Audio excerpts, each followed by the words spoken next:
ഇന്ന് നമ്മൾ ഉണ്ടാക്കാൻ പോകുന്നത് പനിക്കൂർക്ക എന്ന് പറഞ്ഞൊരു ഇല എല്ലാവർക്കും അറിയത്തില്ലയോ? നല്ല ഔഷധ ഗുണമുള്ള ഒരിലയാണ് പനിക്കൂർക്ക. വേറെ പേര് വല്ലോ ഞവരയിലെന്നോ മറ്റോ പറയും, എനിക്കറിയത്തില്ല എത്രമാത്രം ശരിയാണെന്ന്. ഞങ്ങളുടെ നാട്ടിൽ ഇതിനെ പറയുന്നത് പനിക്കൂർക്ക.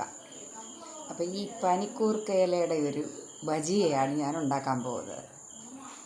അപ്പം അതിന് വേണ്ടത് കടലമാവ്, പിന്നെ ഈ ഇല നന്നായി അരിയണം. നമ്മൾ തോരനരിയുന്നത് പോലെ അരിഞ്ഞ് ഈ ഇലയൊന്ന് നല്ലപോലെ ഞെരടണം. അത് ഞാൻ ഉപ്പിട്ട് ഞെരടി വെച്ചിരിക്കുകയായത്. പിന്നെ വേണ്ടത് കുറച്ച് നമ്മുടെ സവാള ഉള്ളി അരിഞ്ഞത്, പിന്നെ പച്ചമുളക്, പിന്നെ ഗ്യാസൊക്കെ എല്ല് ചെയ്തതുകൊണ്ട് ലേശം വെളുത്തുള്ളി, ഈ ജീരകം, ചെറിയ ജീരകം, നല്ല സാധാ ജീരകം. അപ്പം നമ്മൾ ഈ മാവ് എങ്ങനെ കുഴയ്ക്കാൻ പോകുന്നതെന്ന് വെച്ചാൽ,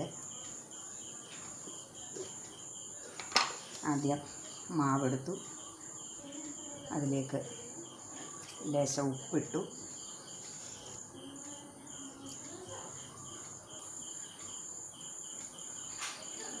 ലേശം മഞ്ഞൾപ്പൊടി ഇടുന്നു, ലേശം ഗരം മസാലപ്പൊടി ഇടുന്നു, കുറച്ച് മുളക് പൊടി ഇടുന്നു. ഇതിന് നല്ലപോലെ ഇങ്ങനെ നല്ലപോലെ എല്ലാം കൂടെ മിക്സ് ചെയ്യണം. ഈ മാവ് മാത്രം നന്നായിട്ട് കൈ കൊണ്ടതിനെ മിക്സ് ചെയ്യും. അതങ്ങനെ ഇങ്ങനെ ആരും ഉണ്ടാക്കി കഴിക്കാത്ത ഒരു ആഹാര സാധനമാണ്. സൂപ്പർ സാധനമാണ് കേട്ടോ. പനിക്കൂർക്ക ഇല്ലയോ, പിള്ളേർക്ക് പനിക്ക് ഞെരടി കൊടുക്കുന്നില്ലയോ എന്ന് വിചാരിച്ചാരും അങ്ങനെ അതിനെ അങ്ങ് കളയരുത്. സൂപ്പർ സാധനമായത്. ഒരു ബുദ്ധിമുട്ടുമില്ല. തോരനൊന്ന് അരിയുന്ന പോലെ നമ്മളൊന്ന് അരിയണമെന്നില്ല. നമ്മൾ വെളുത്തുള്ളി ഇട്ട് കുറച്ച് പനിക്കൂർക്കയുടെ ഇല ഞാൻ ഉപ്പ് പുരട്ടി നന്നായിട്ടതൊന്ന് കൈകൊണ്ട് ഞെരടി നല്ല വൃത്തിയായിട്ട്, പിന്നെ ജീരകം കുറച്ചിട്ടു, കുറച്ച് പച്ചമുളകിട്ടു, കുറച്ച് ഉള്ളിയിട്ടു, സവാള ഉള്ളി അരിഞ്ഞ്, എന്നിട്ട് വീണ്ടും ഇത് നല്ലപോലെ ഒന്ന് മിക്സ് ചെയ്യുക. നല്ല വൃത്തിയായിട്ട് ഒന്ന് മിക്സ് ചെയ്യണം. അപ്പം ഈ മസാലകൾ കാണിച്ചിരിക്കുന്നതെല്ലാം ഞാനിട്ട് നല്ലപോലെ നല്ല മാവ് തണ്ടി പരുവത്തിലായി ഇങ്ങനെയാണ് നമ്മൾ എണ്ണയിലോട്ട് ഇടാൻ.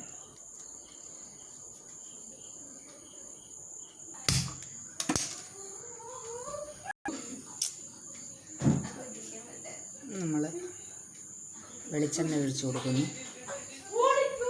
ചീനിച്ചട്ടിയിലേക്ക് വെളിച്ചെണ്ണയില ഞാൻ ഉണ്ടാക്കുന്നത് കേട്ടോ. വെളിച്ചെണ്ണയിലേക്ക് വെളിച്ചെണ്ണ ഒഴിച്ചു. അപ്പം നമ്മൾ ഒഴിച്ച എണ്ണ നല്ലപോലെ ചൂടായിട്ടുണ്ട്. നമുക്ക് കുറേശ്ശെ ഇതങ്ങോട്ട് ഇട്ട് കൊടുക്കാം. എണ്ണയിലോട്ട് കയ്യിലിങ്ങനെ കോരി കുറേശ്ശെ അങ്ങോട്ട് ഇട്ട് കൊടുത്താൽ മതി.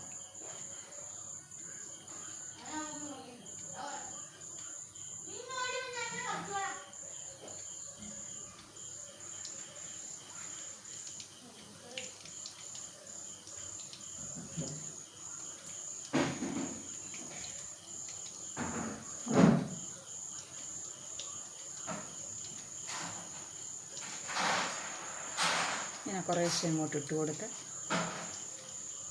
വറുത്ത് കോരി എടുക്കണം. ഇതിൻ്റെ കൂടെ പ്രത്യേകിച്ച് അങ്ങനെ നമ്മൾ ചായയുടെ കൂടെ സ്നാക്ക് പോലെ കഴിക്കാം.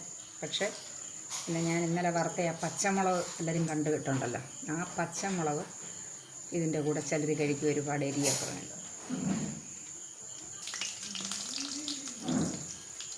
അപ്പോൾ ഇത് നമ്മൾ ഒരു വശം മൂത്തു ഇത്. അപ്പം നമ്മൾ ചെറുതായിട്ട് ഒന്ന് തിരിച്ചിടുക.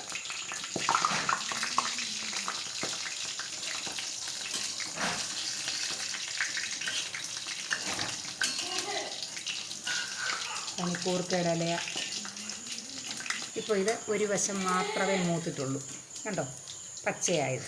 ഇതൊന്നുകൂടെ നന്നായിട്ട് കിടന്ന് ഒന്നുകൂടെ മൊരിഞ്ഞെടുക്കണം.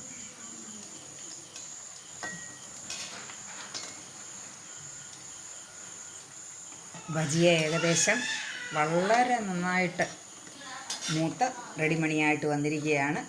എല്ലാവരും ഒന്ന് പരീക്ഷിച്ച് നോക്കണം കേട്ടോ. നല്ല ഇതുപോലെ ടേസ്റ്റുള്ള ഒരു ബജിയ ഈ ലോകത്തില്ല.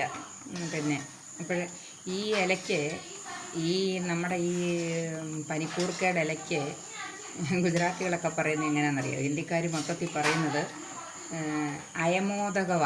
ഇതിനൊരു നല്ല സ്മെല്ലുണ്ടല്ലോ, അപ്പോൾ അയമോദകത്തിൻ്റെ ഇലയെന്നാണ് ഇവർ പറയുന്നത്. പറഞ്ഞു മനസ്സിലായോ?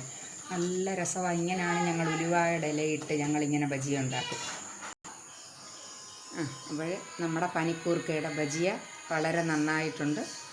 വേണ്ട ഒന്ന് കഴിച്ച് നോക്കണം എല്ലാവരും. നല്ല അതിൻ്റെ കൂടെ ടൊമാറ്റോ സോസോ എരിവ് വേണവർക്ക് പച്ചമുളക് ഇന്നലെ ഞാൻ കാണിച്ചതുപോലെ വറുത്ത് കഴിക്കുകയോ ഒക്കെ ചെയ്യാം. പനിക്കൂർക്കയുടെ ഇല കണ്ടോ, ഈ പനിക്കൂർക്കയുടെ ഇലയുടെയാണ് ഇതുണ്ടാക്കിയത്. കണ്ടോ?